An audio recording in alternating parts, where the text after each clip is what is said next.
Para fortaleza de la iglesia que está aquí presente, pero también para la iglesia que se encuentra conectada a través de las plataformas de Facebook, y para aquellas personas que verán este sermón también en días posteriores. Permite que salgan fortalecidos en este día a través de la oración. En nombre de Jesús, amén. En el tiempo que llevo con la iglesia Getsemaní, 3 años y medio, poquito más de 3 años y medio he estado compartiendo con ustedes como pastor, y habrán notado que he procurado enfatizar mucho en qué consiste el culto cristiano, e incluso ha habido momentos en los que he insistido en que el culto cristiano es un diálogo que tenemos con Dios. Dios nos está hablando, pues principalmente a través de la lectura que hacemos. Si ustedes revisan el orden del culto que se les comparte por las redes sociales, o si ustedes observan la pantalla conforme van pasando las partes del culto, hay mucha lectura bíblica, lectura textual de la palabra de Dios. Dios nos está hablando a través de su palabra. Pero además tenemos un momento central. No me gusta a mí en lo personal usar el término el punto más importante del culto, porque empezó a pasar que llegaban más al sermón. Porque decían, pues es que lo importante del culto, pues llega lo importante es el sermón, pues llega al sermón. No, todo el culto desde que inicia hasta que termina es importante. Pero el punto clímax de este culto de adoración es el sermón. La explicación que el pastor o la persona encargada de la predicación da acerca de lo que dice la Escritura. Dios nos habla. Por eso dicen de nuestro seminario, donde se preparan los pastores, escuela de profetas. No porque leamos el futuro y en ese contexto de profecía, sino porque nosotros los pastores lo único que hacemos es expresar audiblemente una explicación acerca de lo que Dios quiere que ustedes sepan. De ahí la importancia que no nos debemos desviar de lo que dice la Escritura. Así que el culto es un diálogo. Dios nos está hablando a través de su Escritura. Pero además, quiero que meditemos en una instancia en la cantidad de veces que nosotros ahora hablamos con Dios. Dios nos habla.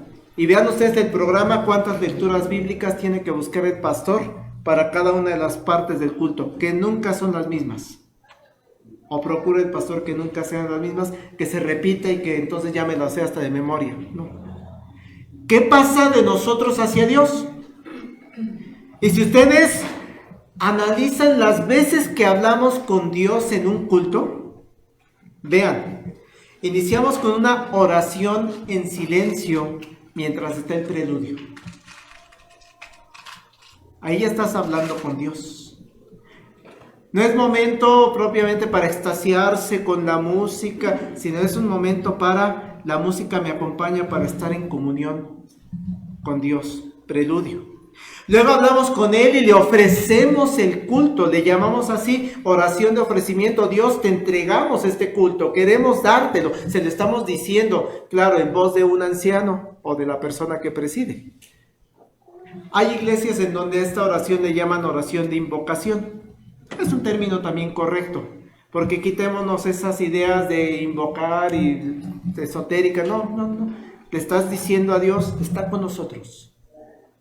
Pero entonces tú estás hablando con Dios. La iglesia está hablando con Dios. Otra oración. Dios nos llama a adorarlo y nosotros, para podernos acercar a Dios, hay que arrepentirnos y reconocer que somos pecadores. Y entonces la persona que preside da una lectura bíblica, a veces es un himno, pero entonces damos unos minutos. A veces son tiempos muy cortitos por dinámica del culto, pero damos un tiempo para que, hermano, hermana, ore a Dios y pida perdón. Reconozca que es pecador. Está usted hablando con Dios nuevamente. Preludio, oración de ofrecimiento, oración de confesión. Si seguimos la dinámica de este culto, nuevamente hablamos con Dios, pero ahora de manera comunitaria, en lo que llamamos oración de intercesión.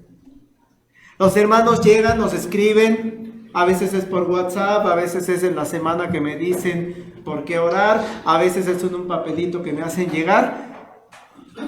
El que preside la oración solamente, y lo he dicho, es la voz audible de lo que está ahí escrito. Y lo que busca la oración de intercesión es que todos oremos por esa persona que está diciendo gracias Dios. Y que todos estamos conectados diciendo el hermano tal, la hermana tal está enferma, ayúdale. Estamos hablando con Dios nuevamente en la oración de intercesión. Y terminamos esta oración de intercesión con la oración modelo. Cuando sus apóstoles le dijeron, enséñanos a orar. Pues aquí está el modelo de oración, el Padre Nuestro. Todos en conjunto hablamos con Dios. Pero no se queda ahí nada más el diálogo que tenemos con Dios. El culto sigue su curso y el pueblo de Dios sigue orando. Ahora le pedimos a los niños, a los adolescentes y le decimos a Dios, Dios, dale sabiduría. A las maestras, a los niños, a los adolescentes, que salgan edificados de esta reunión que van a tener en estos momentos, de esta clase en donde van a aprender sobre ti. Nuevamente hablamos con Dios. Y luego, el pastor ora, o el predicador ora, para poner en sus manos el sermón. Para que sea Dios el que habla a su pueblo. ¿Cuántas oraciones llevamos, hermanos? Yo perdí la cuenta. Pero es un constante estar hablando con Dios y Dios nos responde a través de su palabra. Analicen el culto. Es un diálogo total. Termino el sermón y ¿cómo lo terminamos? Con un himno a veces en donde le expresamos y fortalecemos. Y a veces es con una oración, los intercambio de repente. A veces con una oración de gracias Dios por el sermón. Gracias porque nos hablaste. Y le decimos a Dios, fortalece y que este mensaje llegue al corazón de las personas. Hablamos otra vez con Dios al término del sermón. Y después, de manera natural, Dios, te queremos ofrecer lo que preparé durante la semana. Cada uno dé como propuso en su corazón, no por tristeza ni por necesidad, y le damos nuestra ofrenda que traemos con gusto, con amor a nuestro Dios, para el sostenimiento de su obra, y terminamos ese momento de entregar nuestra ofrenda con una nueva oración.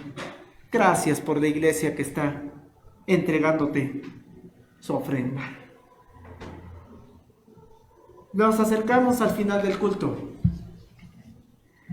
Viene la parte de avisos, viene la parte de saludos, que forma parte de esa coinonía, esa comunión unos con otros. Y entonces el pastor o la persona que está presidiendo hace una oración final, pidiendo que nos lleve con bien y da la bendición pastoral. Una oración final tomada de la palabra de Dios. Y concluimos el culto orando en silencio, con la música de fondo acompañando a través del ministro de música. Hermanos, con este breve panorama de análisis del culto cristiano, presbiteriano, reformado, la pregunta sería, ¿creen que la oración es importante para la Iglesia de Cristo? Es enormemente importante dentro del culto de adoración porque es nuestro diálogo que tenemos con nuestro Dios. Pero aún más, hermanos, si vamos más allá del culto cristiano, la iglesia, hermanos, se la pasa orando durante la semana. Los días martes en la reunión de la sociedad femenil tienen sus momentos de oración. El miércoles los jóvenes inician su oración, su estudio bíblico con una oración y lo concluyen con una oración. Al iniciar el estudio bíblico del libro de Marcos, empezamos con una oración y lo terminamos con una oración. ¿Y qué decir del día jueves, hermanos? Donde empezamos con una oración para orar. Intercambiamos nuestros testimonios, oramos en parejas. Sí, aún en Zoom se pueden hacer los grupos y oramos en parejas. Y concluimos el culto de oración con una oración. La oración, hermanos, ¿será importante para la iglesia? La oración personal es central para la vida de cada uno de los creyentes. Muchos de nosotros, hermanos, la oración personal es lo que hacemos, lo primerito que hacemos cuando amanece. Muchos de nosotros es lo último que hacemos. Señor, en tus manos pongo mi noche y me duermo. Oración, oración. Hay quienes tienen la posibilidad de guardar momentos especiales de oración, que apartan un momento de su día o de su semana y este momento lo voy a dedicar a la oración. Sabemos si hay testimonio de personas que nos han dicho, me levanto de madrugada a orar. Este es un momento especial que tengo para orar, para hablar con Dios. Hay quienes lo hacen mientras van rumbo a la oficina, en el transporte público. Mientras vemos personas que van dormidas en el metro, hay quienes van, Dios te pongo en tus manos, a mi hijo, a mi esposa, a mi sobrino, por esto, por aquello. Uno va pensando y va orando a Dios.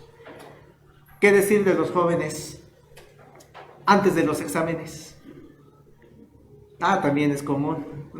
No, a veces se les olvida estudiar, pero antes de los exámenes acostumbran muchos de ellos orar. Antes de comer, muchas familias acostumbran la oración. Gracias te damos por los alimentos. ¿Y qué decir cuando la familia o algún conocido pasa por problemas complicados? Hace unos días me escribía una compañera del trabajo, Marcos, ora por mi sobrina, que está delicada.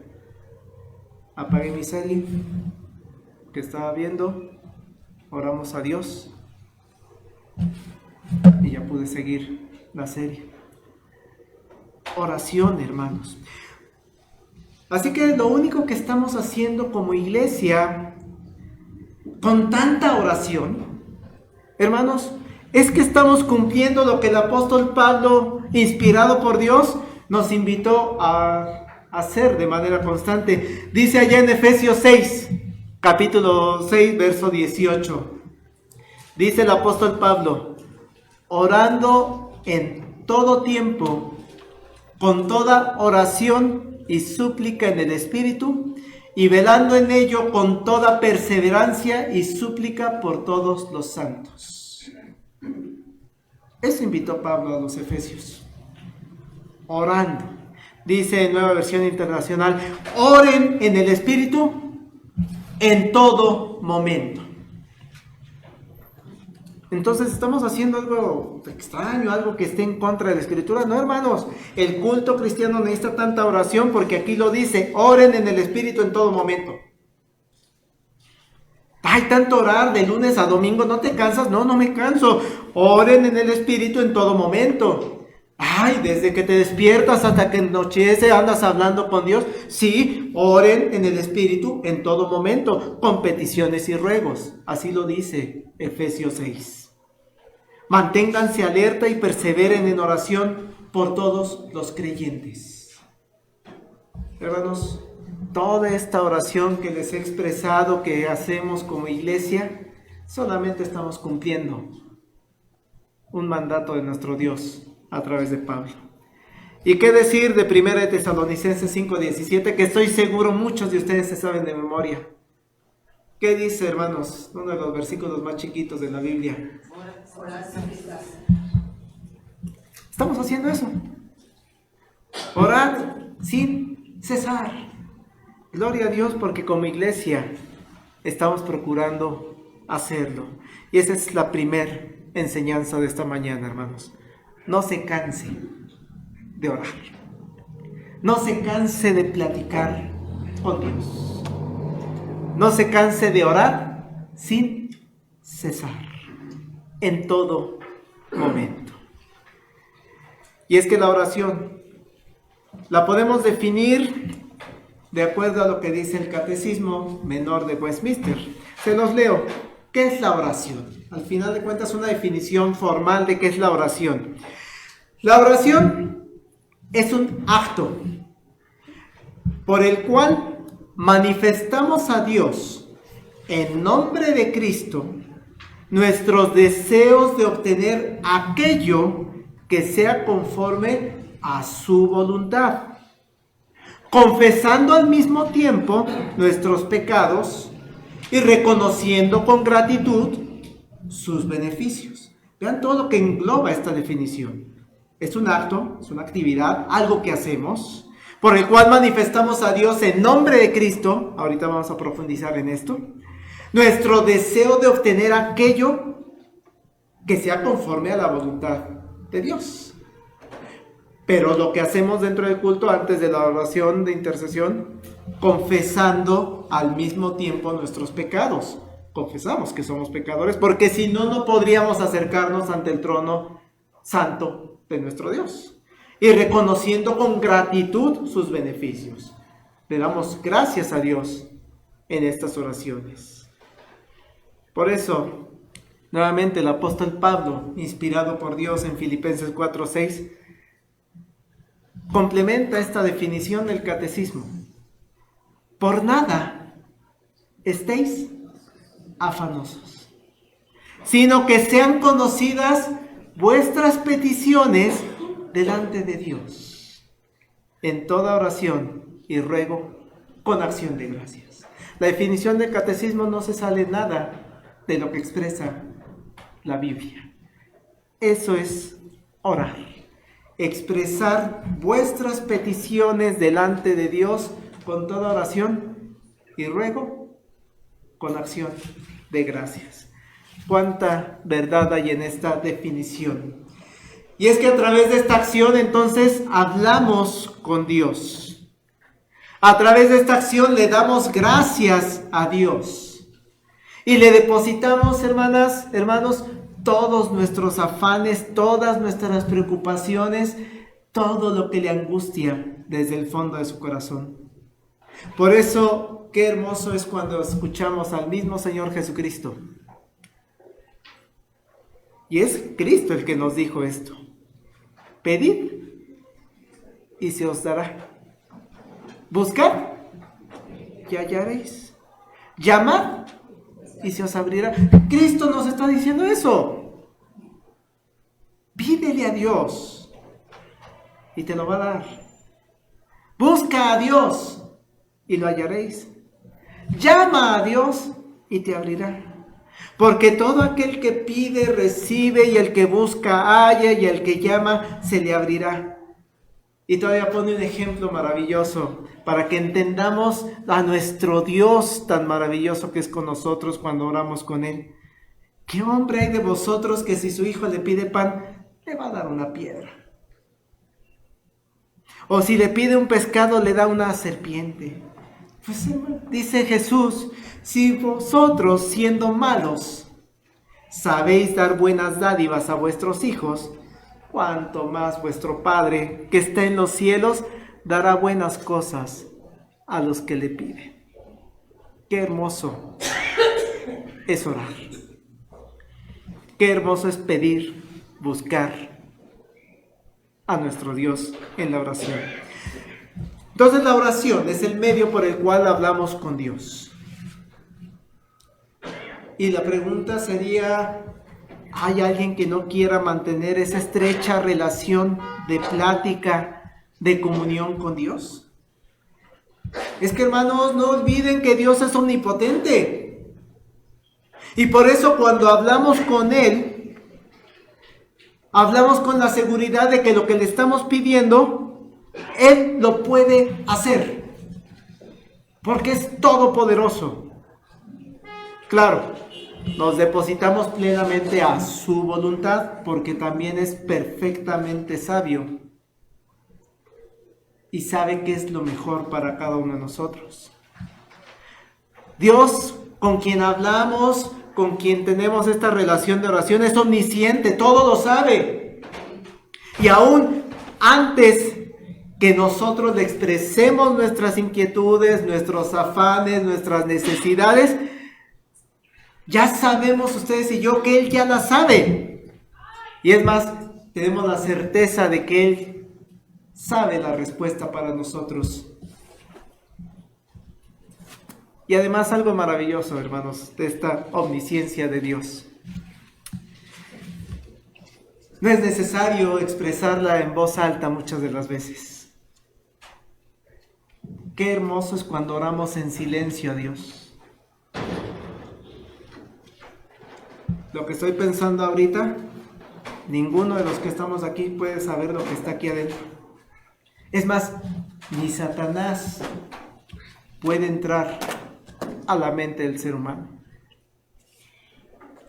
Nadie sabe lo que estoy pensando en mi mente si no lo expresamos.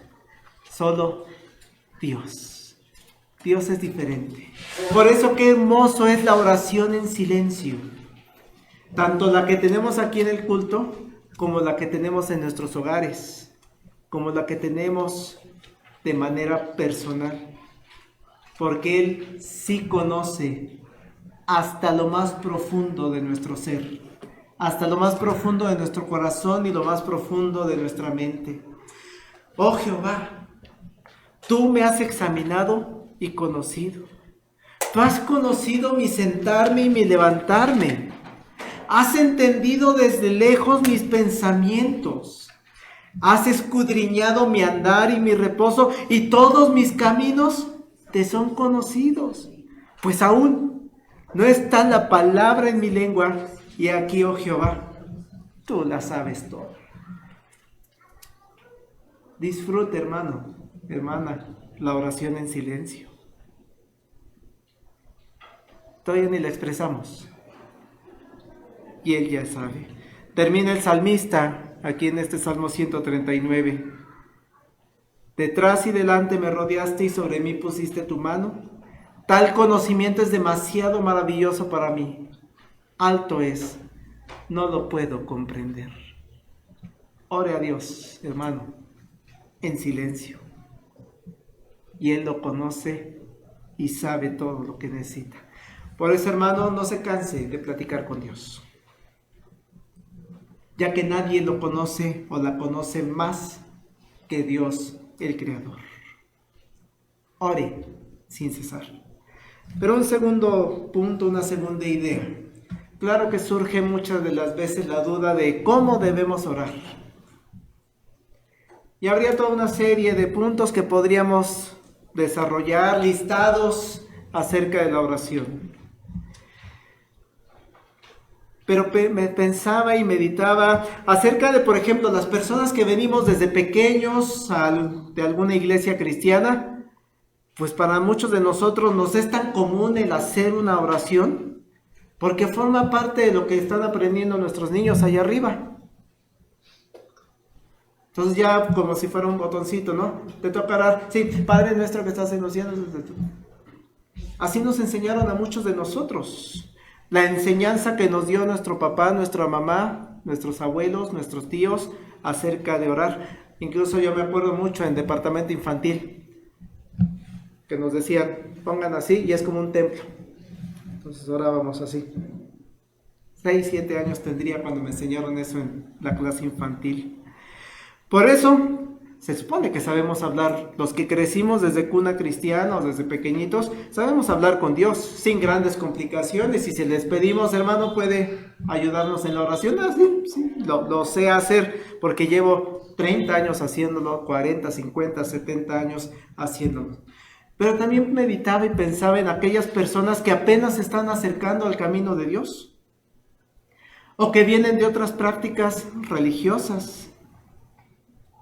Y por eso no me resulta tan ajeno cuando se acercan con algunos de nosotros y nos dicen, pastor, ¿puede orar por mí? Es que usted está más cerca de Dios que yo.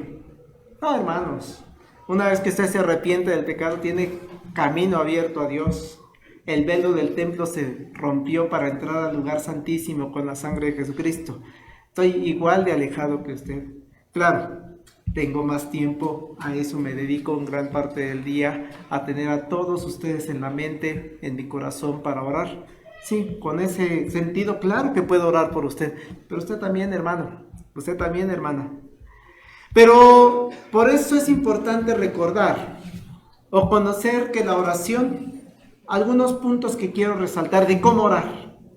¿Qué le digo a esa persona que no sabe orar o que me está diciendo, oras por mí porque tú sí sabes? No, tú también puedes aprender. Nada más algunos detallitos importantes sobre cómo orar. La oración debe estar dirigida única y exclusivamente a Dios. No tenemos por qué platicar con otros seres o con otros personajes. Me llama mucho la atención que uno en algunas revistas que vemos en el puesto de periódicos o en algunas publicaciones en redes sociales, oración al arcángel no sé qué, oración a no sé qué, ¿no? Las veladoras oraciones a no sé qué, oraciones y oraciones. ¿Y qué decir de oración a la Virgen tal, oración a la Virgen de tal? Primer cosa que le debe decir a esa persona que le está pidiendo, enséñame a orar. La oración del creyente cristiano es única y exclusivamente a Dios. Vean por favor, Primero de Reyes 8.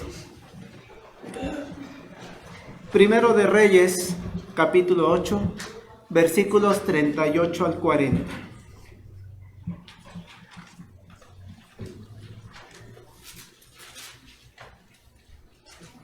Vean cómo está un poco explicado aquí. Dice el verso 38. Toda oración y toda súplica que hiciere cualquier hombre o todo tu pueblo Israel, cuando cualquiera sintiere la plaga en su corazón y extendiere sus manos a esta casa, tú oirás en los cielos. O sea, Dios es el que escucha. No es a otra persona, no es ¿quién va a escuchar en los cielos? Tú, Dios.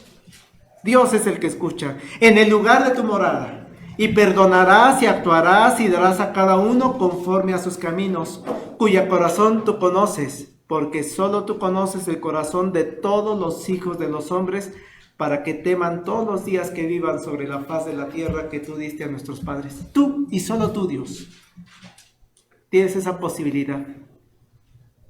¿A quién dirijo mi oración? A Dios. Es el único.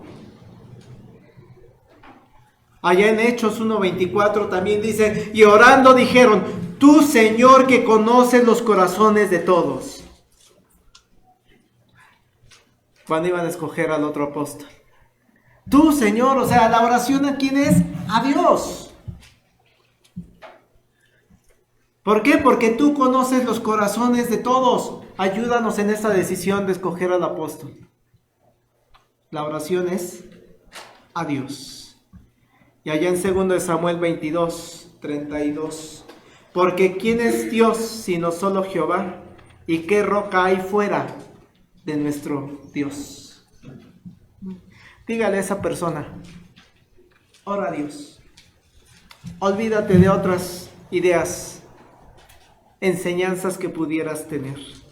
Y lo otro que quiero resaltar sobre el cómo orar es que se ora en el nombre de Jesucristo. Y es que es importante no olvidar que el ser humano, su naturaleza, es pecaminosa. Y el pecado, lo dice claramente el apóstol Pablo, nos hace que estamos destituidos de la gloria de Dios. No podríamos acercarnos a nuestro Dios, hermanos. Dios, lo dice la Escritura, no es 3 veces santo, santo, santo, santo. Acércate a ese nivel de santidad, no se puede. Con pecado, no se puede. Por eso, para poder acercarnos ante el trono divino, debe ser a través de un mediador.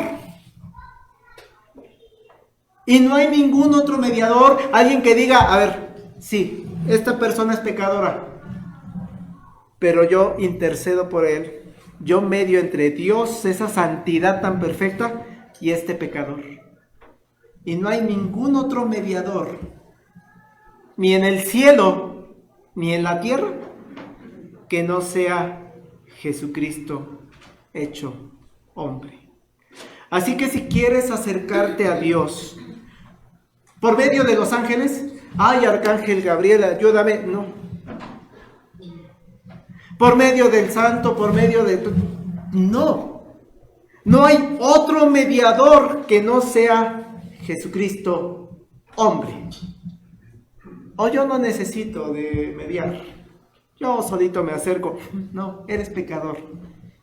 No te puedes acercar a Dios. Porque hay un solo Dios y un solo mediador entre Dios y los hombres. Jesucristo, hombre. Jesús lo dijo también. Un pasaje también conocido por nosotros. Yo soy el camino, la verdad y la vida. Nadie viene al Padre sino por mí. Se ora exclusivamente a Dios. Y se ora solamente en nombre de Jesucristo, quien es nuestro mediador perfecto, para podernos acercar a la santidad de Dios. Por eso me llamaba la atención algunos programas de repente en donde veo el testimonio del locutor, de la persona y, ay, sí, no, es que le pedí mucho a Dios. Entrevistaban a una persona que entró a la casa de los famosos y decía, no, sí, le pedí a Dios que me ayudara allá adentro antes de entrar. Pero cuando ves el testimonio de lo que hacía esta persona allá adentro, ay, ¿en verdad te acercaste a Dios? ¿Lo hiciste en el nombre de Cristo? ¿Te arrepentiste de tus pecados para poder acercarte a Dios? Porque pues decir, ay Dios, ayúdame, pues muchos podemos hacerlo. Pero ese hacer en el nombre de Cristo implica muchísimo más. Implica una última cosa de esta parte de cómo orar: sinceridad. Lamentablemente muchas personas que nos rodean, incluso a veces personas que están aquí en nuestra iglesia, que nos congregamos, pueden estar diciendo, Señor, Señor, sí, yo, Señor. Todo se lo pido a Dios, todo se lo pongo en sus manos. ¿Sí? No todo el que me dice Señor, Señor, entrará en el reino de los cielos, sino el que hace la voluntad de mi Padre que está en los cielos. Muchos me dirán en aquel día, Señor, Señor, no profetizamos en tu nombre y en tu nombre echamos fuera demonios y en tu nombre hicimos muchos milagros, y entonces les declararé, nunca os conocí, apartados de mí, hacedores de maldad. Pero es que yo diario le decía a Dios, ay, llévame con bien al trabajo, desde el fondo de tu corazón. ¿O era como un hábito que tenías? Un fetiche que tenías.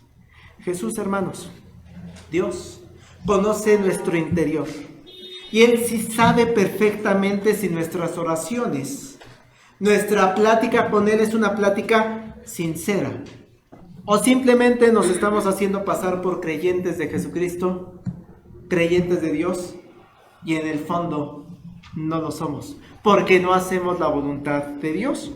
Señor, Señor. No es el que me dice Señor, Señor, entrará en el reino de los cielos, sino el que hace la voluntad de mi Padre que está en los cielos. Por eso mismo nuestro Señor Jesucristo nos enseñó a orar. Allá en Mateo, y sí, adelanto hermanos, Dios mediante el mes de enero lo vamos a dedicar a platicar, a meditar sobre el Padre Nuestro, que es la oración modelo. Los primeros 4 domingos, hablaremos del Padre Nuestro. Pero en la introducción del Padre Nuestro le dicen a Jesús, enséñanos a orar. ¿Qué les contesta Jesús antes del Padre Nuestro? Mateo 6, por favor, versículo 5 en adelante. Hablando en esta parte de la sinceridad que debe tener nuestra oración. Mateo 6, versículos 5 al 8. Y cuando ores, y vean qué duro lo dice, no seas como los hipócritas, porque ellos aman el orar en pie en las sinagogas y en las esquinas de las calles, para ser vistos de los hombres. De cierto os digo que ya tienen su recompensa. Mas tú eres diferente, hermana. Tú eres diferente, hermano. Tú eres creyente en Jesucristo como tu Salvador. Así que esta palabra va para ti y para mí. Mas tú cuando ores, entra en tu aposento. Cerrada la puerta, ora a tu Padre que está en secreto. Y tu Padre que ve en lo secreto te recompensará en público. Y orando, y vean también, esto es muy duro. Para la época de que lo dijo Jesucristo, donde los fariseos, los saduceos, todos esos grupos tenían sus reglas alrededor de la oración. Pero aquí les dice Jesucristo, verso 7, y orando, no uséis vanas repeticiones, como los gentiles, que piensan que por su palabrería serán oídos. No os hagáis, pues, semejantes a ellos, porque vuestro Padre sabe de qué cosas tenéis necesidad antes que vosotros la pidáis. Dios conoce cuando nuestra oración es sincera. Así que, hermanos, en esta mañana enseñanza, oremos en todo tiempo. Hagámoslo, esta oración, solamente a Dios en el nombre de Jesucristo, y hagámosla desde el fondo de nuestro ser, desde el fondo de nuestro corazón. Pero quiero pasar a una última parte. Si bien la oración, esta acción de expresarle a Dios nuestras preocupaciones, lo hacemos de forma individual e incluso lo hacemos en silencio muchas de las veces, hay una invitación que Dios nos da a través del libro de Santiago. Por favor, Santiago 5, la lectura que tuvimos. Santiago 5, versículos 13 al 15.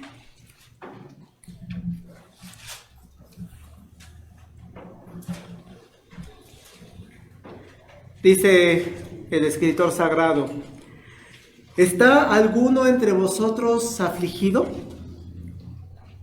¿Qué hay que hacer, hermanos? Haga oración. Y vean, ¿está alguno alegre? Cante alabanzas. ¿Está alguno enfermo entre vosotros? ¿Qué dice que hagan, hermanos? Y oren por él, ungiéndole en el nombre del Señor. Y la oración de fe salvará al enfermo y el Señor lo levantará, y si hubiere cometido pecados le serán perdonados. Así es, hermanas, hermanos, la oración individual es importante, pero nuestro Dios también nos está invitando a orar en comunidad, como iglesia. Santiago lo que nos está diciendo es, invite al pastor, invite a los ancianos a orar por ustedes. Podemos extenderlo, invite a los diáconos a que oren por usted.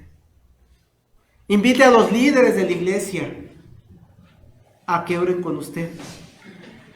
O incluso invite al hermano que está junto a usted. Ora conmigo. Ayúdame. Cuando está pasando por enfermedad, pida oración. A veces nos guardamos las enfermedades porque hay a los que no nos gusta causar, le llamamos causar molestias y, es que andar interrumpiendo al pastor para que... No, hermano. pida. Si no puede el pastor atenderlos, están los ancianos. Ha sido un gran apoyo de parte de los ancianos eso, hermanos. Que hay personas con las que yo sé que si le hablan a uno de los ancianos, en ese momento agarra el hermano y no diga nada. Voy a orar por usted. Y se cuelga la llamada. Sé que lo que llama la atención, y esa es la otra cosa que quiero resaltar de este pasaje. ¿Está alguno enfermo entre vosotros? Llame a los ancianos de la iglesia y oren por él, ungiéndole con aceite en el nombre del Señor. Y entonces nos desvía la atención. Pastor, ¿pero qué es eso de ungir a la persona enferma? No nos desviemos. El centro de la estructura de la frase es la oración. El ungir a la persona solamente es lo que acompaña a la acción de orar. La acción preponderante, la acción que nos invita Santiago a hacer es la oración. Acompáñala con ese ungimiento. Y solamente para aclarar este punto, ¿por qué lo pone Santiago? Y sí lo dicen algunos escritores, es muy complicado a nuestra época entender por qué puso esto de ungir a las personas. Pero es que resulta que para la época de Santiago, ungir a las personas con aceite no es porque fuese una sustancia milagrosa, no, sino porque para esa época se sabía que tenía ciertos beneficios médicos que ayudaban, por ejemplo, a suavizar las heridas. Por eso allá en la parábola del buen samaritano, dice que cuando lo recoge al que está totalmente lastimado, le pone aceitito para la cicatrización. Entonces no es por milagro, sino es una cuestión médica que se acostumbraba para aquella época. Y ponen otro ejemplo. Cuando la persona, y lo vivimos en la época actual, cuando la persona lleva muchos días, a veces hasta meses postrado, hay que lubricar la piel. Porque si no, ¿qué se hacen, hermanos? Llagas, ¿no? El aceite para esa época no era la sustancia milagrosa de hay que ungir y con el aceite voy a tener ese milagro. No. Había un trasfondo médico. Pero también ungir para el pueblo de Israel tenía un significado muy especial, como por ejemplo señalar el lugar donde se manifestó Dios. ¿Sí? Génesis 28:18 dice: y se levantó Jacob de mañana, tomó la piedra que había puesto de cabecera, la alzó por señal y derramó aceite encima de ella. Es decir, símbolo de que aquí estuvo Dios. Y también el aceite, el ungir a las personas, era para consagrar, para dedicar a esa persona a Dios. Ungieron a David, consagrándolo a Dios. Y además, allá en Éxodo 30, harás de ello el aceite de la santa unción, superior ungüento, según el arte del perfumador, será el aceite de la unción santa. Con él ungirás el tabernáculo de reunión, el arca del testimonio, la mesa con todos sus utensilios, el candelero con todos sus utensilios, el altar del incienso, el altar del holocausto con todos sus utensilios, la fuente y su base. Así los consagrarás y serán cosas santísimas. Todo lo que tocar en ellos será santificado. Ungir tiene ese simbolismo. Llama a los ancianos de iglesia, pero lo central es para que oren. El ungir es simbólico nada más, para consagración de la persona. Pero insisto, lo importante en la frase que dice Santiago en su carta está: llama a los ancianos de la iglesia para orar, porque esa oración puede ir acompañada por el ungimiento, sí, pero puede también omitirse el ungimiento sin ningún problema. Ora con los ancianos para poner a la persona enferma al cuidado de Dios.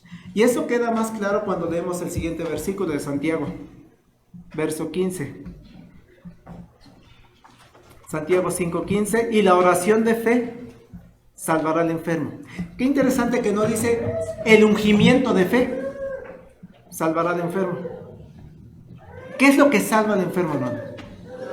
La oración. La oración es el centro de esta frase. Y el Señor lo levantará, y si hubiere cometido pecado, le serán perdonados. La oración hecha con fe es lo que le da seguridad, fortaleza a la persona a la cual se va a visitar o se ora aquí en el templo con ella. La oración de fe es la que da sanidad al alma, al espíritu de la persona enferma. Y es por eso, hermanos, que la oración comunitaria, como las que tenemos en nuestros cultos de adoración dominical, o la oración comunitaria que tenemos los jueves de oración, a través del Zoom, o la oración comunitaria que tiene la sociedad femenil en sus actividades, puede mucho. Da sanidad, da paz al alma, al espíritu, a las personas que estamos ahí, o a los que saben, estoy orando por ti. No quiero dejar de mencionar un ejemplo.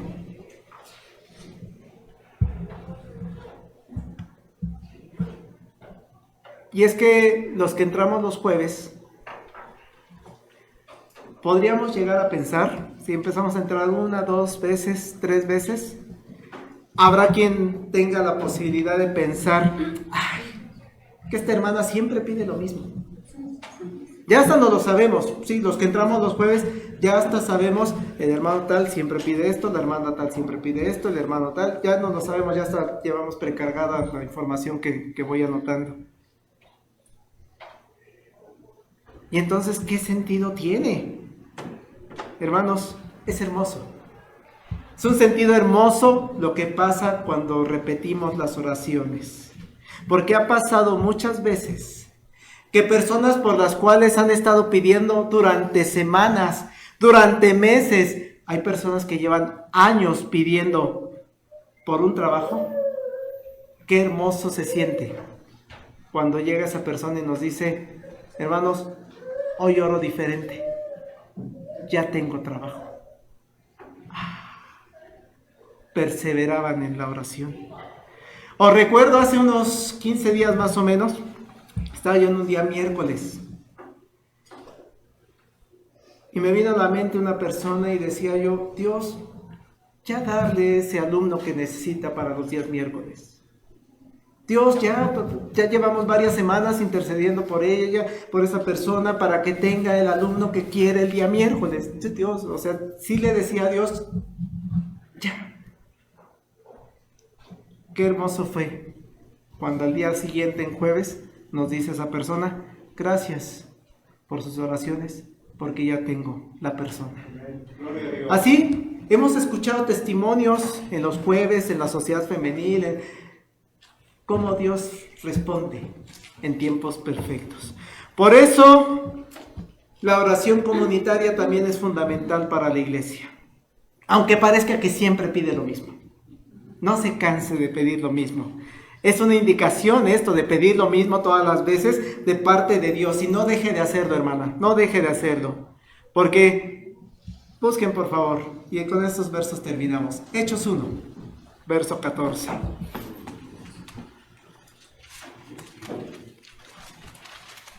En aquella iglesia primitiva, en aquella iglesia naciente apenas. Hechos 1, verso 14. Todos juntos lean este versículo, por favor, a la cuenta de 3. 1, 2, 3. Todos estos perseveraban unánimes en oración y ruego, con las mujeres y con María, la madre de Jesús, y con sus hermanos. Todos estos, ¿qué dice, hermanos? Perseveraban. Llevaban semanas y semanas diciendo lo mismo. Pido por mis hijos, pido por mi trabajo, pido por... Perseveraban unánimes en oración. No se canse. La iglesia primitiva, no nos cansemos, no se cansó de estar pidiendo de manera constante lo mismo, hasta que tiene la respuesta de Dios. Y último versículo, el 2, Hechos 2:42, también de esta iglesia primitiva. Y perseveraban en la doctrina, todos juntos, perdón, ¿sí? Dicen, perseveraban en la doctrina de los apóstoles, en la comunión unos con otros, y en el partimiento del pan y en las oraciones. Perseveraban. Pastor, ¿por qué tanta oración en el culto? Perseveraban en las oraciones. Pastor, ¿por qué todas las semanas se la pasan orando como iglesia? Perseveraban en las oraciones. Pastor, ¿por qué desde temprano hasta que anochece están orando? Perseveraban en las oraciones. Que nuestra iglesia Getsemaní, hermanos, encuentre a través de la palabra de Dios, a través de los sacramentos que también ya estudiamos, bautismo y santa cena, y a través de la oración, ese huerto de descanso que dice nuestro lema y que muchos de nosotros necesitamos.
Glory.